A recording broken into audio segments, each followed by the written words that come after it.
Hi and a warm welcome back to the garden.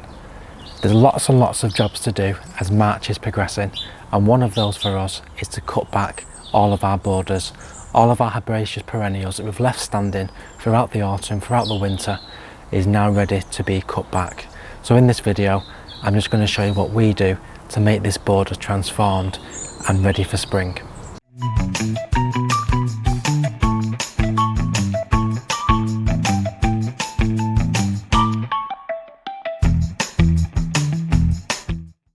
The very first corner I'm going to tackle first includes this lovely Persicaria, and this one is called Firetail, and it has the most beautiful red, almost bottle brush flowers, and it's an amazing plant. So what tends to happen at this time of year, it normally kind of goes quite early on, and it starts to, with the weather in the winter, it does start to flop over. But we do like to keep these on because these are good places for creatures to hibernate. They've got like quite hollow stems, so over the winter time this is the perfect place for your bugs and creepy crawlies to go and hurry away from the worst of the winter. So we do like to keep it on, but now is the time. Now we can already see new growth beginning to appear, so we want to be able to cut all this back and now have all that fresh growth giving it space to emerge without all this making the border look untidy. So with regards to cutting back, we're just going right in, and all these big stems that have been making the border look dreadful over the last few months is now being cut back. Some of these are quite tough, are quite big, but they do come away with just a second to cut. And you can see very quick that this instantly makes a complete improvement just by removing these.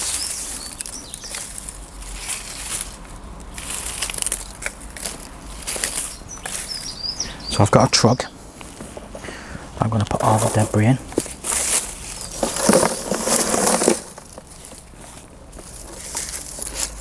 Some of these have already fallen and come away anyway.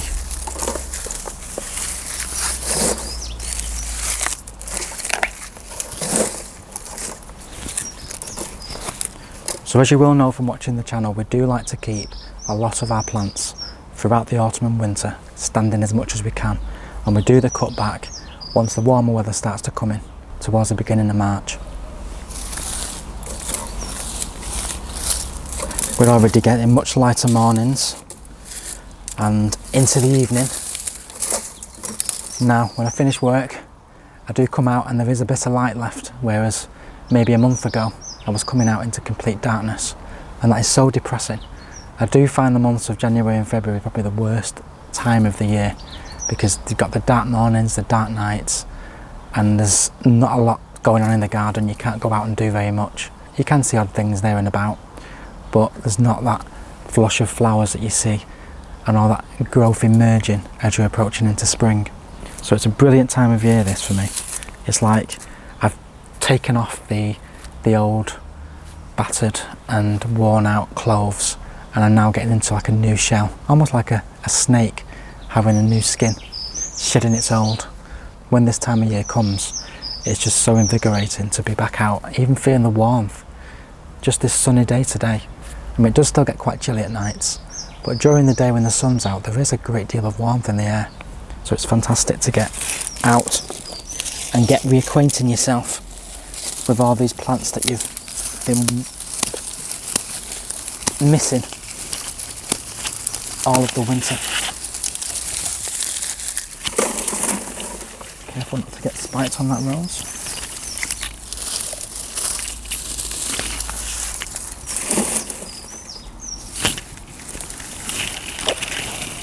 This is where the original plant was planted, in this corner, and as you can see it's already started to migrate towards the front of the border, and that's fine. There is space for it here, so but maybe next year we might be moving this part because it can tend to encroach too much and it can dominate the border if you're not careful. But as long as you keep a check on it, you're fine.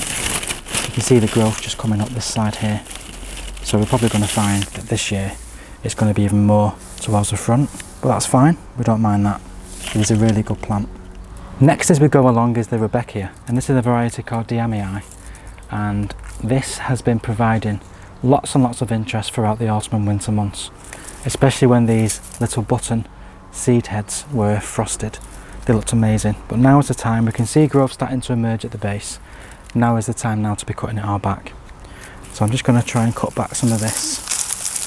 Just pull out some of this first so we can get to see where I'm going. So just in front of that is a beautiful geranium called Mrs. Kendall Clark, and this is all the top growth from last year from that. And what you'll find with geraniums at this time of year is if you just gently pull the old shoots, the old stems, they will just come away quite easily. I'm just going to remove that stake. Sometimes you don't even need to use secateurs on them. And that's a wonderful sight there to see all that beautiful growth starting to emerge.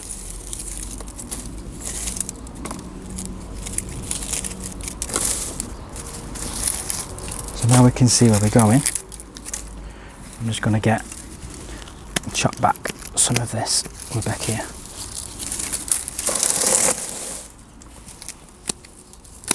Cut them right down. We can already see where the growth is now starting to come through, so we don't need to leave lots and lots of inches of old stem on it anymore. We'll just all go into the trug. We're doing really well here. We can see it's starting to all come back to life.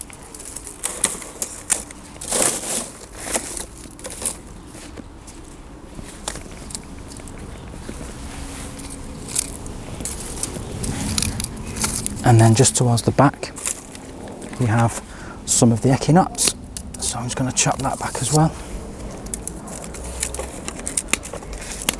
So this was Echinops Veitch's blue, and this is now also starting to regrow, which is fantastic.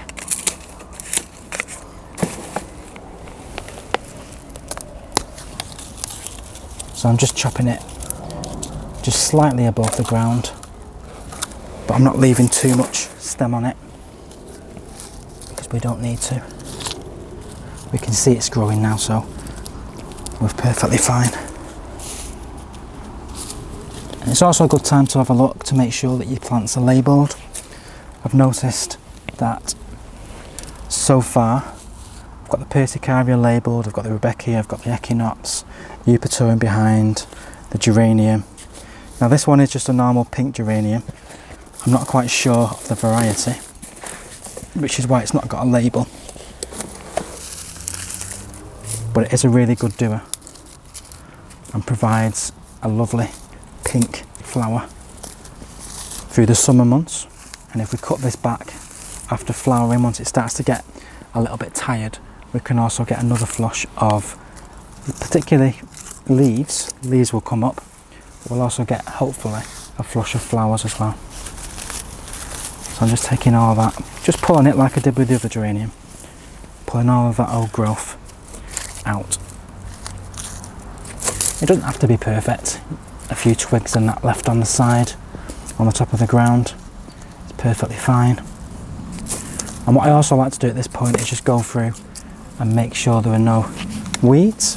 So we're doing particularly well for weeds, which just goes to prove that we don't have to have a major weeding regime in the garden like this. A lot of the plants will cover the ground, and when all those plants are growing, it does tend to inhibit the weeds. So we don't tend to weed very much. And it's also a garden where we don't tend to do any digging either. I won't say we're specifically no dig, because that will probably be a false statement, because we do dig obviously. But we are going towards the point where we are trying to not disturb the soil as much as possible, because the value in the soil and the soil structure, as more and more research is being done and more evidence is proving, is that the more you disturb the soil, the more you're upsetting that balance that underneath the ground is occurring. So what we like to do is, when I've cut all this back, I'll obviously pull out any weeds that I can see just by hand. Nothing will be dug over. The only time we will actually dig in this border is if we're actually taking the plant out or moving it or doing any kind of division. But in terms of the maintenance of this border, we just tend to cut back in the spring, cover the whole border with a mulch, so we normally use compost. You've got to keep the plants supported so that as they're growing, we usually use these type of things. These are probably the least labour intensive things you can get, and they literally just stick in the ground and support the plant quite easily. And that just saves on having canes and tying things up, because that can be quite labour intensive.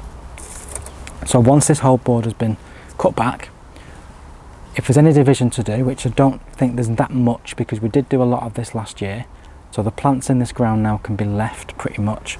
I think there's a few that I might want to divide, but last year there was pretty much a lot of the plants, because originally the border was planted with maybe 1 or 2 specimens of the same variety, and what we wanted to do is create groups of maybe 3-4 plants. So they were dug up last year, divided and replanted, and it did show last year that the arrangement of the plants and the flower combinations I was very happy with. So there's not a lot of need for changing too much this year. So a good layer of mulch once this is all done, and then it can be pretty much left. And then we feed throughout the summer months to make sure that the flowers keep coming. So we feed with a high potassium feed, which is a homemade comfrey tea that we make, and it just basically does its own thing. So when people say that herbaceous borders are quite labour intensive, it does depend on how much you want to invest in it. You can spend all your time weeding, but in our experience, providing you've got quite a dense population of plants that are closely kind of knitted together, the weeding doesn't seem to be something that we need to do very much of. And it's proven it, you can see yourself. There's very little weeds. There's a few towards the back, but there's very little weeds, which is brilliant because it means what we're doing right. The plants are growing and we're keeping the weeds at bay. Next in this border, I'm going to go for another Rudbeckia. So this is another one. I just need to get a little bit further into the border for this. So we now have 3 Rudbeckias in this border, which originated from just the one. And then right at the back, we have this wonderful Eupatorium. And this is a really, really tall plant, as you can tell by the stems that were created from last year. And all of this growth it puts on in one season. So it's quite a remarkable plant.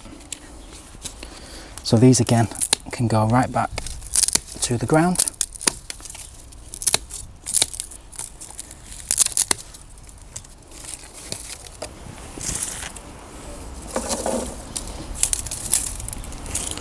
And I'll just take out these weeds by hand that are just growing along this edge.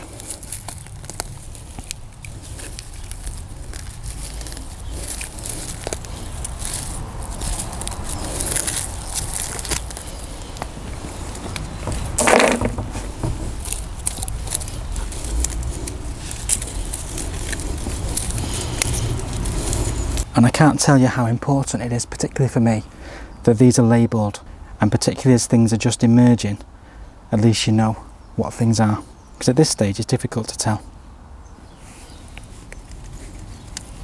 And then going along, I've just got this Monarda that can just go right back to the base,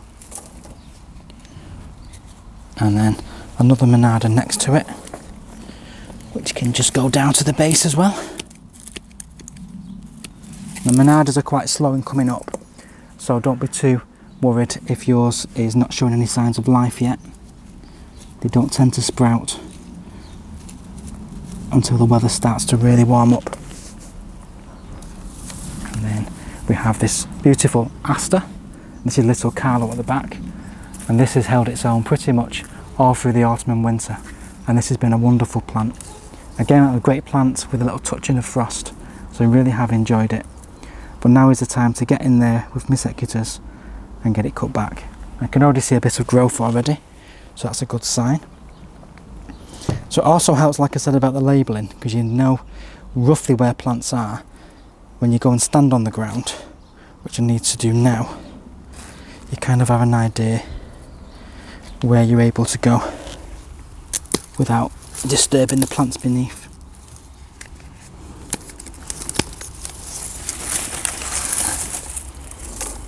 again, these supports can come out.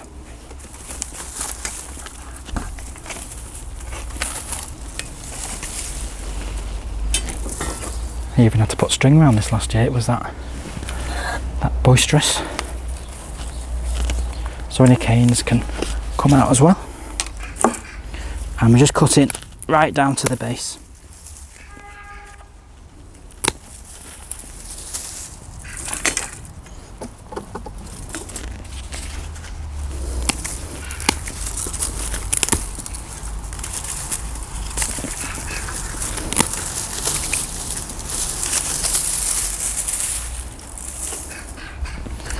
And the same one of its neighbour, which is the same plant.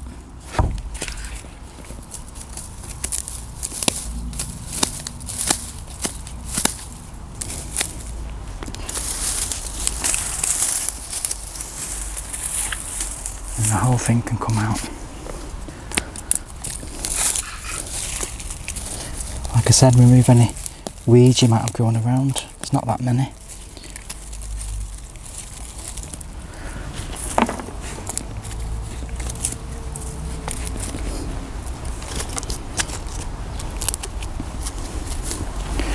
That's all we need to do for that.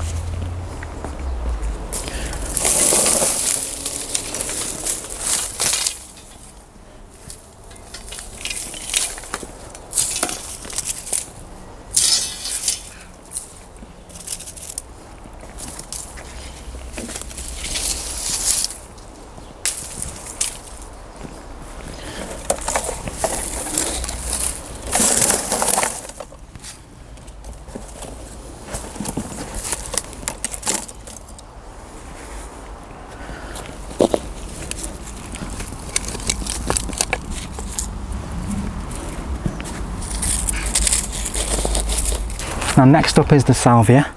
So this is Salvia Pink Inspiration. And all these are obviously dead. These can all come out.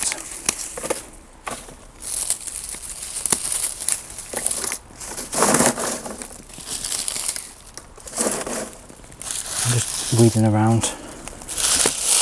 I'm just getting around the geranium while I'm here, just at the front. I'm just picking out a lot of the old stems. Just by hand. They do come away quite easily. And then as I can get to this Salvia, I can start to see where I'm going with it.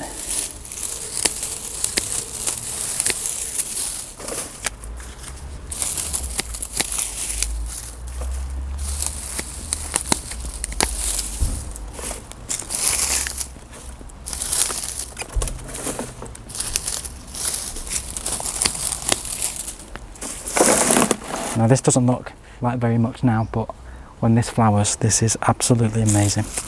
A really beautiful Salvia, a lovely pink. Its full name is Salvia nemorosa, Caradonna Pink Inspiration, and it is, just like the other Salvia, the Caradonna, it's also good for beating the slugs. We have tried a lot of different Salvias in the past, and the only ones we can seem to grow without any problem is this Pink Inspiration one and the original Caradonna one. So they're the two we're sticking with.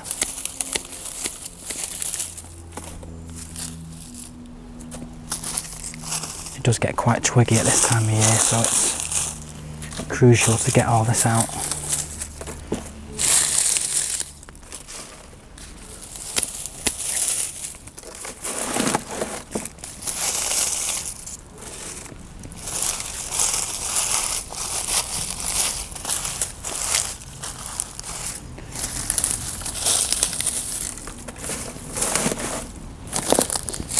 Now also we have a geranium roseanne, which I need a label for because I almost missed that.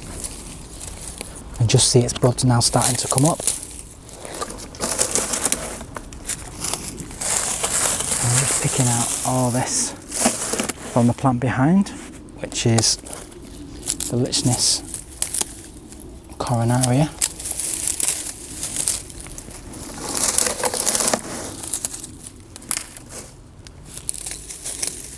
And again, these are that brittle now that I can just literally tug a little bit and he will just come off in my hand.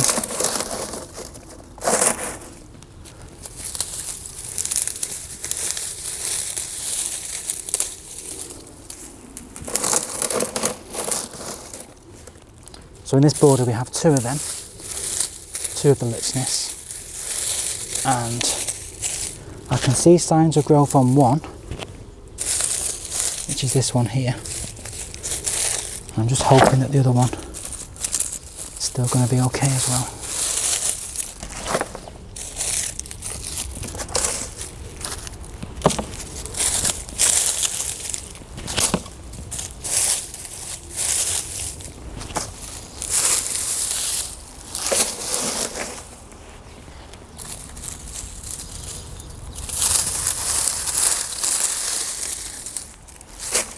And then just towards the back we have the Perovskia.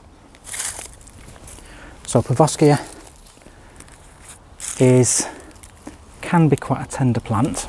It does look like it's showing signs of growth. I can see lots and lots of little shoots coming out from it. So I'm not going to do too much to that. Just cut it just slightly back. I do want to give it some top growth. So I'm just cutting it above a shoot.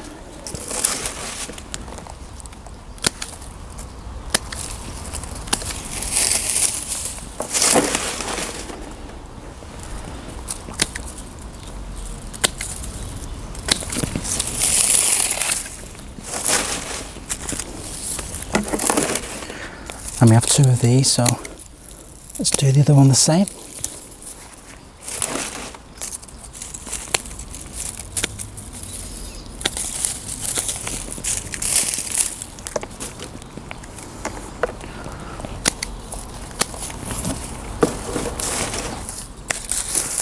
And then all the way through this we have our other Persicaria, our other Firetail, because we have one on that corner and also one in this corner. So again, that's ready for its chop back. Now some of this geranium at the front is just getting a bit too close into the Salvia Caradonna, so I'm just snapping a bit of it out, just to give it a little bit of room. It does tend to be even growing through it. So I'm just taking some pieces out, just to make sure that that lovely Salvia is not being impeded. And now I can see where it's going to grow from. I can just chop back those old stems closer to the crown.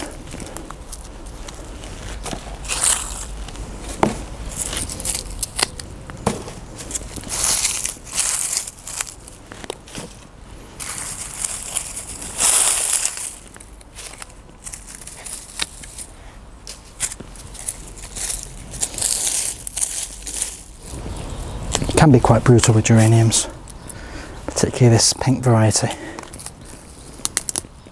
Sometimes you've got to be a bit brutal to make sure it doesn't take over the world, because given chance it definitely will try to.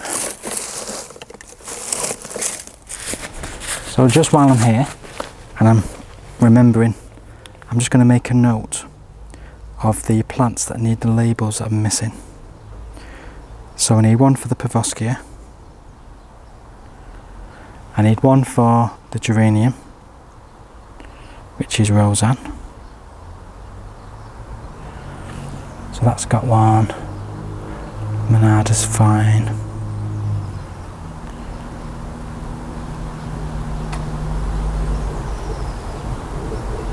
So I think they're the 2 that I need. So I've just made a note of that, just to make sure that I don't forget.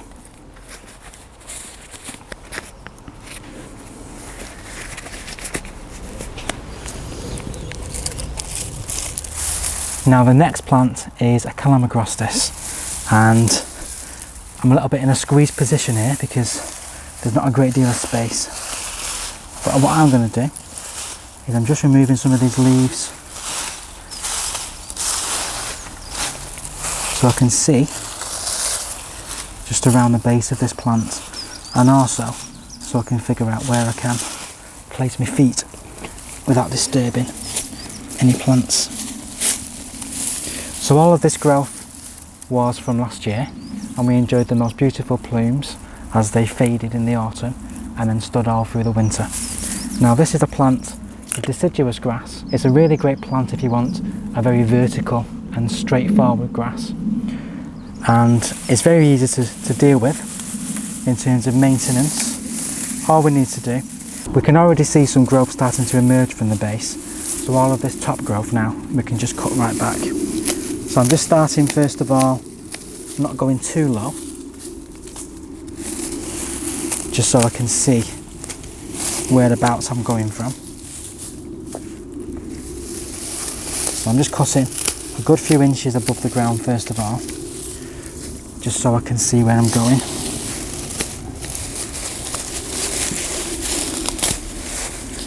In regards to a lot of this growth, you can literally just pull it and it will just come away in your hand. But some of the more thicker stems, you might find it a bit difficult and it may need a cut with the secators. So I'm just going to chop down now some of this other thicker branches that are not coming off readily in my hand. And this is a grass that will regrow from the base every year, so we don't need to worry about any of these old stems. We can literally just chop them right back and it will regrow perfectly fine. So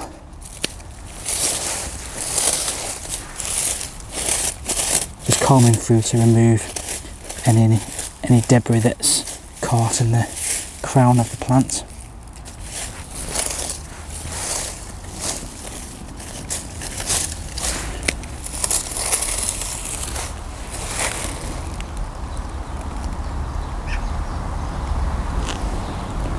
Thank you so much for watching this video and being on this journey this afternoon with me.